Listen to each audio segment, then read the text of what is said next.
जय हिंद दोस्तों, वंदे मातरम। वो कहते हैं कि जब किसी की मदद करो तो कम से कम ऐसे करो कि वो मदद सामने वाले के काम तो आए।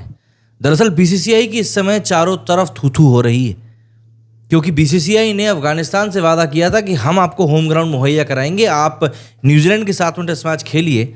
और उस ग्राउंड के ऊपर से अव्यवस्था की जो तस्वीरें निकल कर सामने आई, उन तस्वीरों को देखने के बाद में लिटरली लगता है कि यार इससे तो मदद ना ही करी गई होती तो शायद बेहतर होता।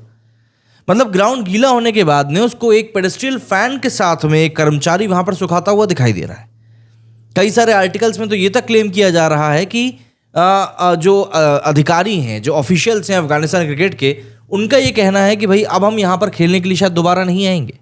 हाँ, मैं जान सकता हूँ, समझ सकता हूँ कि भाई भारत ने बहुत मदद करी है अफगानिस्तान की, बट ये जो चीज़ हुई है ये आप एक इंटरनेशनल क्रिकेट मैच में कर रहे हैं, आप कोई प्रैक्टिस मैच में नहीं कर रहे हैं, आप कोई घरेलू मैच में नहीं कर रहे हैं। ये एक इंटरनेशनल लेवल का मैच था जिसमें कि ये हरकत हुई है, तो जाहिर सी बात है दुनिया भर के सामने आपकी छिछलेदार तो होनी है। दरअसल जो खबर निकल कर सामने आ रही है उसमें पता चल रहा है कि ग्रेटर नोएडा में अफगानिस्तान और न्यूजीलैंड के बीच में टेस्ट मैच के दूसरे दिन भी खेल हो ही नहीं पाया और स्टंप्स की घोषणा कर दी गई।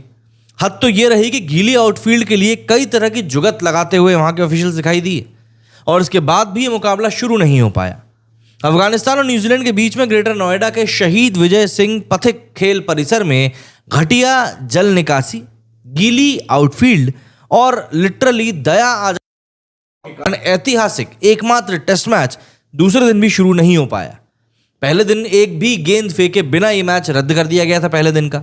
और देखिए, हो सकता है इंडिया के लिए ये बस कोई एक मैच कराने जैसी बात हो, बट अफगानिस्तान का सोचिए, जिनके पास में एक शायद लाइफ टाइम की अपॉर्चुनिटी थी कि वो ब्लैक कैप्स के सामने एक टेस्ट मैच खेलते। दरअसल उम्मीद थी कि अफगानिस्तान और न्यूजीलैंड के बीच में ये ऐतिहासिक टेस्ट होगा, लेकिन ये खिलाड़ियों के लिए अब तक सिर्फ और सिर्फ एक बहुत बड़ा टॉर्चरस, मैं कहूँगा, पूरा माहौल साबित हुआ है।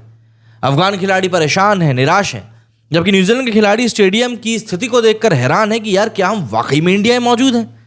आयोजक अफगानिस्तान और न्यूजीलैंड के बीच होने वाले एकमात्र टेस्ट के लिए बेसिक फैसिलिटीज भी मुहैया नहीं करवा पाए। सबसे शर्मनाक बात तो ये, गीली आउटफील्ड के कारण पूरा दिन धुल जाने के बाद ग्राउंड स्टाफ ने मिडॉन के पास 2 से 3 फीट की खुदाई कर डाली। उन्होंने जिस एरिया में पूरा अफेक्ट हुआ था उस एरिया में सूखी मिट्टी और नकली कर डाली, लेकिन ये तैयार दिख नहीं पाया। पूरा आउटफिट के लिए कहीं से कहीं तक भी सूटेबल दिखाई नहीं दे रहा, कीचड़ से भरा हुआ है। इससे खिलाड़ियों को चोट लगने का पूरा डर है। आप कितना ही यहाँ पर खाना पूर्ति कर लें, आप इसको सुधार ही नहीं सकते। भले ही यहाँ पर जो गेम है वो पॉसिबल बनाने के लिए अस्थायी व्यवस्था कर दी गई हो, लेकिन जो इन्फॉर्मेशन सामने आ रही है उसके मुताबिक ग्राउंड स्टाफ में करीब 20 से 25 मेंबर्स हैं, 15 आउटसोर्स्ड हैं। मैदान में 5 सुपर सॉपर भी हैं, जिनमें से 2 ऑटोमेटिक और 3 मैनुअल हैं। यहाँ तक कि कवर और पंखा भी टेंट हाउस से किराए पर ये लोग लेकर आए थे। सब कुछ होने के बावजूद भी यहाँ पर एक बात साफ है कि जो आयोजक हैं वो बारिश के लिए कहीं से कहीं तक भी तैयार ही नहीं थे। उनके पास पूरे मैदान को कवर करने के लिए बुनियादी संसाधनों की कमी थी, पन्नी तक नहीं थी भैया। दोनों टीमों के खिलाड़ी कंडीशंस को देखकर इतने आश्वस्त थे कि दूसरे दिन वो लोग होटल में ही रुके रहे, वहां से बाहर ही नहीं निकले। इस लापरवाही भरे रवैये के कारण जो आयोजक स्थल के लिए बुरी खबर आ सकती है वो वाकई में बहुत बुरी है। दरअसल इंटरनेशनल क्रिकेट काउंसिल इस मैदान को इंटरनेशनल क्रिकेट के लिए अनफिट मान सकती है। स्टेडियम में केटरर्स को अपने बर्तन धोने और खाने बनाने के लिए वॉशरूम के नल के पानी का इस्तेमाल करते तक देखा गया था। स्टेडियम में हाइजीन की सिचुएशन ने भी बहुत बड़े सवाल खड़े कर दिए हैं।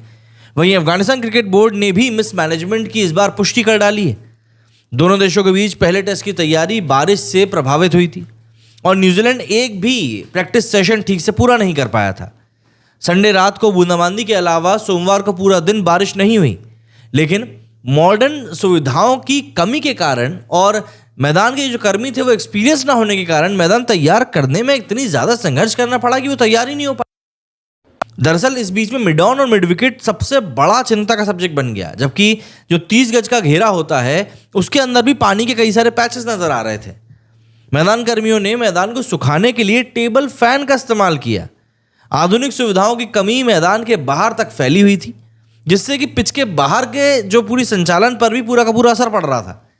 पीने के पानी की कमी, बिजली की आपूर्ति और महिला शौचालय तक की यहाँ पर कमी खुल के निकल कर सामने आई है।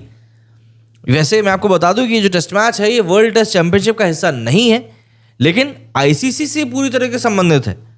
ग्रेटर नोएडा औद्योगिक विकास प्राधिकरण द्वारा चलाए जा रहे इस स्टेडियम ने 2016 में गुलाबी गेंद के दिलीप ट्रॉफी मैच की मेजबानी करी थी। हालांकि कॉर्पोरेट मैचेस के दौरान मैच फिक्सिंग के कारण सितंबर 2017 में बीसीसीआई ने इसे बैन कर दिया था। तब से यहाँ पर बीसीसीआई संबंध या कोई भी मैच यहाँ पर नहीं खिलाया गया है। स्टेडियम पहले अफगानिस्तान के लिए घरेलू मैदान का काम कर चुका है। हालांकि ये स्टेडियम यूपी क्रिकेट संघ के अंतर्गत नहीं आता, लेकिन ये देखना दिलचस्प होगा कि बीसीसीआई के उपाध्यक्ष राजीव शुक्ला इस पूरे मामले के ऊपर क्या कुछ करते हैं, इसको सुलझा पाते हैं, नहीं पाते हैं, क्या कुछ करते हैं, क्या एक्शन लिया जाता है। क्योंकि एक बात तो है कि अव्यवस्था तो यहाँ पर खुलकर सामने आई है, और वो भी एक इंटरनेशनल टीम के सामने। तो जाहिर सी बात है ये बीसीसीआई के लिए भी काफ़ी शर्मनाक था। कमेंट करके आप मुझे बताइए कि आपका इस बारे में क्या कुछ कहना है। मेरे इस वीडियो में फिलहाल इतना ही। जय हिंद, जय भारत।